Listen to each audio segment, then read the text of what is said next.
그러니까 성도들이나 양을 정말 위해서 그들을 정말 섬기고 말씀을 증거하는 것이 아니라 결과적으로 자기의 유익이나 자기의 이속을 캐기 위해서, 그래서 우리가 그걸 다른 말로 삭군이라고 하는 거죠. 삭군은 삭슬 받고 일하는 사람을 얘기하는 거예요. 그러니까 돈이 목적이 되는 사람인 거죠.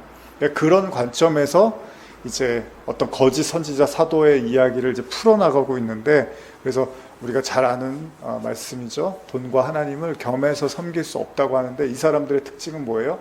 바로 이제 사울처럼, 구약의 사무엘상에 나오는 사울처럼 자기의 이속을 챙기기 위해서 끊임없이 뭔가 신앙생활을 하려고 하는 것 같고 뭔가 사역을 하는 것처럼 보이는데, 결과적으로는 자기 배를 채우기 위한 이제 모습이라는 거예요. 거기에는 이제 단지 돈만 있는 건 아니겠죠. 자기 어떤 명성이나 인기나 뭐 아니면은 소위 당시 그 바리새인들이 원했던 의로움, 저 사람 착하다, 저 사람 의롭다, 이런 얘기 듣고 싶어 하는. 그래서 예수님 뭐라 합니까? 니들은 니들 상을 이미 다 받았어 라는 이야기를 한단 말이야. 니들 그렇게 해서 추앙받았잖아. 그걸로 니들 상은 끝난 거야. 이제 그런 그러니까 결국 자기를 위한, 그러니까 자기를 그리스도의 십자가에 못 박고 그리스도를 나타내려고 하는 게 아니라 자기를 사람들한테 알리고 자기를 드러내고 자기를 위해서, 자기의 이익을 위해서 움직이는 것에 대해서 거짓 가르침으로 이야기를 한다면, 또 한 가지는 뭐냐? 중요한 걸 가르치지 않고 본질을 가르치지 않고 그 부수적인, 그러니까 중요하지 않은 것들에 대해서는 굉장히 강조점을 두고 거기에는 혈안이 돼 있고 그거에 악센트를 두는데, 정작 중요한 본질에 대해서는 가르쳐 주지 않는 거죠. 근데 그렇게 보면 우리가 잘못돼 보이지 않는 것 같아요. 그냥 이 사람은 그 얘기만 안 할 뿐이지 다른 얘기들은 틀린 얘기가 없잖아. 다 이런 얘기들 틀린 얘기는 없잖아. 근데 본질에 대한 얘기를 하지 않는 거죠. 아까도 사랑 얘기나 또 나더러 주여주여도 마찬가지입니다. 그게 뭐가 잘못됐어요. 근데 사랑이 없으면 아무것도 아니라 그러고, 너희들이 뭐 귀신을 쫓아내고 선지자 노릇을 하고 뭐 권능을 행해도 불법이야라고 얘기할 때는 예수의 이름으로 했는데요. 그 마술사 시몬 이야기 사도행전에 우리 예전에 나눴지만, 그 성령 이렇게 사도들이 성령의 능력을 받아서 막 병 고치고 귀신 나오고 이런 게 신기하니까 자기도 돈 주고서 그걸 살려고 한 거잖아요.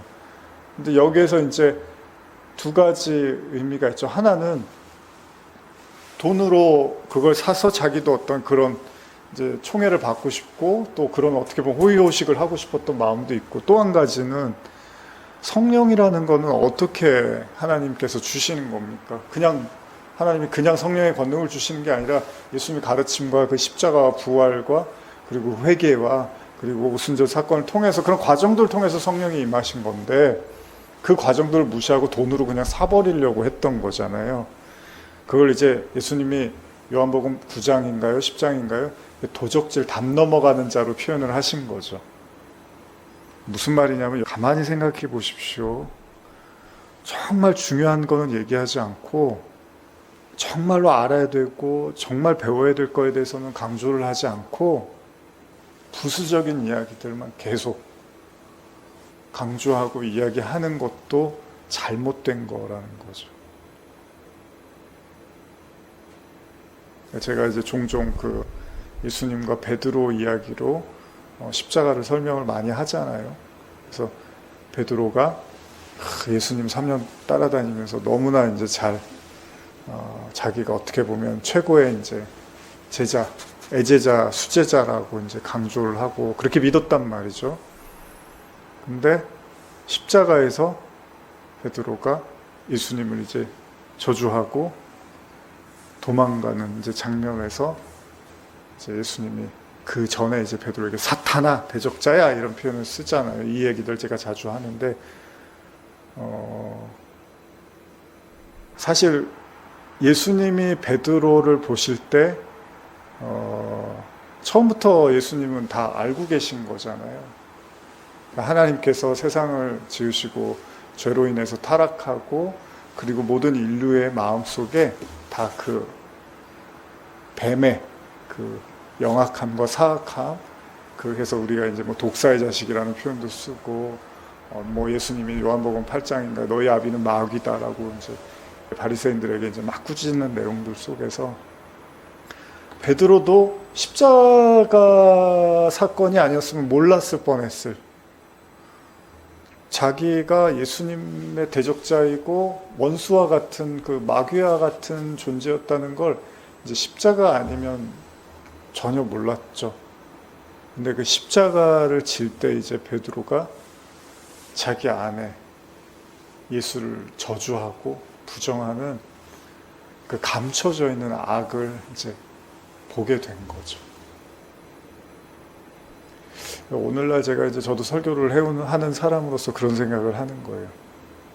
여러분 뭐 암에 걸리고 어떤 중병에 걸리면 그게 한 번에 드러나지 않잖아요. 어딘가 꼭꼭 숨어 있다가 조금씩 그 영향력을 이제 행사하면서 나중에는 이제 더 손을 쓸 수 없는 상황이 될 때 이제 이렇게 발견하기도 하고, 그래서 이제 굉장히 절망적인 상황이 되기도 하는데, 근데 이제 우리가 그래서 건강검진도 자주 하라 그러고, 뭐 검사도 좀 적절하게 받으라고 그러고, 나라에서 그래서 뭐 몇 년에 한 번씩 이렇게 그런 것도 나오잖아요. 공단에서, 의료보험에서. 근데 이제 그런 걸 찾아내는 거죠. 미리 찾아내서 당신은 지금 좀 위험할 수 있으니까 지금부터 치료를 받고 관리를 하셔야 됩니다. 이런 것들을 이제 알아차려야 되는데, 그런 걸 이제 무시하고 살다가 나중에 보면 이제 이미 손을 쓸 수 없는, 그러니까 분명히 처음에는 작은 어떤 좋지 않은 어떤 것이었겠죠. 근데 그것들이 자라나면서 결과적으로는 이제 우리를 이렇게 아주 악화시킬 수 있는 이제 힘을 갖게 되는 거잖아요. 제가 사실 요한계시록을 이렇게 설교하려고 하는 이유 중에 하나도, 오늘날 여러분들도 느끼시지만은 굉장히 이제 사회가 뭐 특히 우리나라가 더 그렇잖아요. 정신없고 뭔가 이게 행복하고 즐거우려고 했던 것들이 오히려 우리를 더 이렇게 공허하고 메마르고 어둡고 힘들게 만드는, 결국 인간의 이제 욕망이 그려낸 어떤 허상과 같은 것들이 아니겠는가. 근데 우리가 그런 것들 자꾸 밖에서 어떤 그런 행복과 즐거움을 찾으려고 했던 시도들, 근데 근본적으로 이제 성경적 우리가 세계관에서는 이미 그 가장 큰 근원, 문제의 근원은 우리 안에 있는 죄거든요.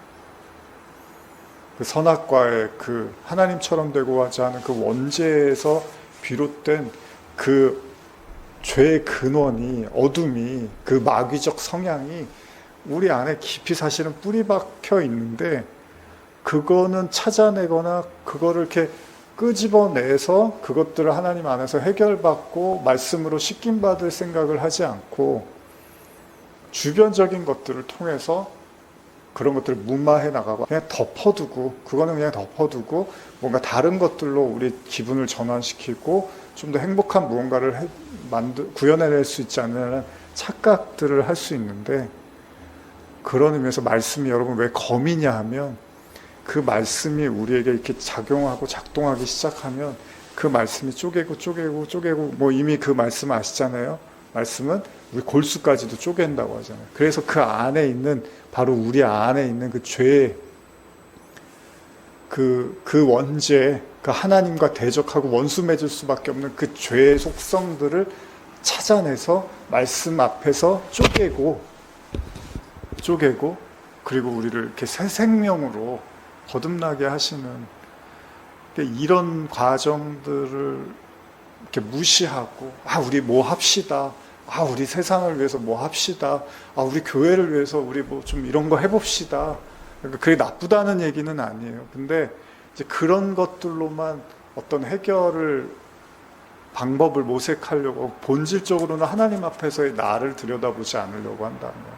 그래서 제가 예전에도 잘 말씀드렸지만, 예수님이 여러분 십자가를 지시지 않으면 예수님의 모든 사역이 다 의미가 없는 거잖아요.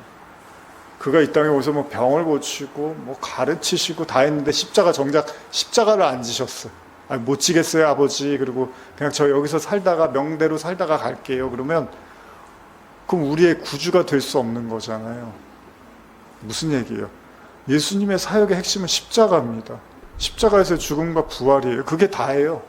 예수님이 병 안 고치셔도, 사람들한테 많이 안 가르치셔도요, 예수님이 십자가를 지시고 죽으시고 부활하신 그것으로 우리가 구원받는 거잖아요. 그걸 믿음으로써.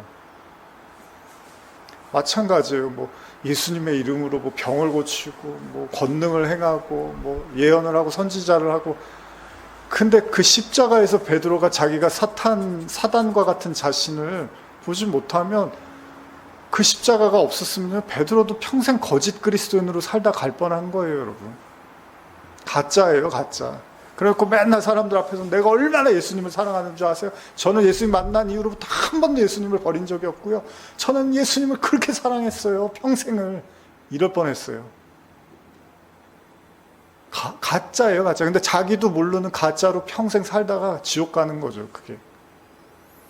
근데 그 십자가 앞에서 비로소 베드로가 자기 실체를 보면서 큰일 날 뻔한 거예요. 십자가가 없었으면. 그래서 예수님이 십자가를 진 거예요. 그리고 정말 사랑하기 때문에 제자들에게 그 십자가를 계속 가르치신 거거든요. 그리고 교회는 그 진짜 우리의 죽음, 사망, 죄, 이런 문제들을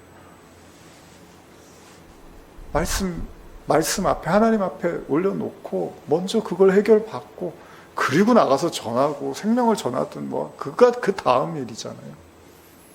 근데 그런 과정들은 무시하고, 무겁고 뭐 따분하고, 뭐 자꾸 그런 얘기 이러고, 정작 그런 얘기는 안 하고 그냥 사람들의 좋아 보이는 것만 이렇게, 병이 났대, 뭐 누가 예언했는데 그대로 됐대, 뭐 막 능력이 나타난대. 거기 가면 큰일 납니다. 그게 구원을 가져다 주는 게 아니에요. 그래서 오죽하면 바울이 그러잖아요. 목숨을, 내 몸을 불사르게 내어줄지라도 사랑이 없으면 아무것도 아니라고 바울이 그런 얘기도 하잖아요. 얼마나 무서운 얘기예요. 나는 목숨을 다해서 하나님을 믿었는데 너 사랑이 뭔지를 모르고 있네, 미안한데 그건 구원 아니야, 이래버리면 평생 잘못 믿고 사는 거예요.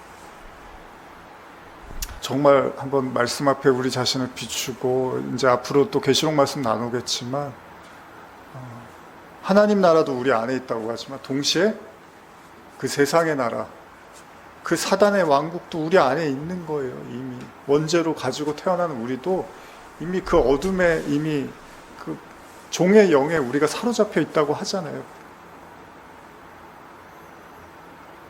그러나 말씀이, 예수 그리스도께서 그런 우리들을 씻어주시고 거듭나게 하시고 용서하시고 구원을 이끄시는 이 과정들을 절대 여러분들이 가볍게 여기지 않았으면 좋겠고요.